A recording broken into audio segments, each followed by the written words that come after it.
L'été dernier, j'étais venu ici, à la station d'épuration de la Source, quand j'ai appris qu'on pouvait, grâce aux eaux usées, arroser le parc floral juste à côté.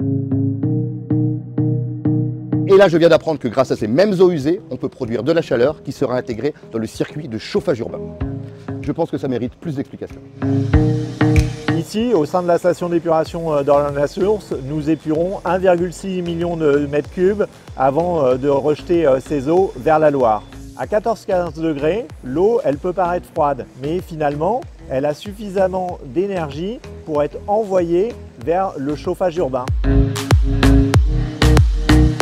Ici, donc, on est sur la station de pompage avec l'eau qui partait vers la Loire. On vient juste la dériver de manière à la faire passer dans un échangeur thermique et ensuite, en circuit fermé, la réinjecter, puis la faire partir vers la Loire, mais cette fois-ci débarrassée de l'énergie qu'elle avait à disposition.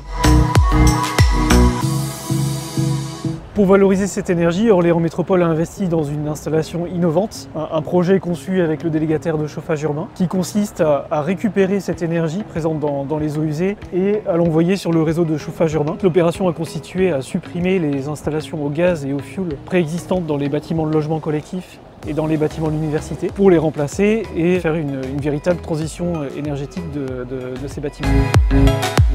L'opération nous permet de chauffer environ 400 logements ainsi que des bâtiments de l'université de la Source et à terme le parc floral.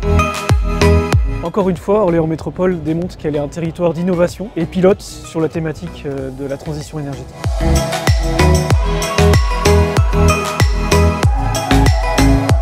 Autant d'habitude, je termine sur une vanne, autant là, je l'ai pas.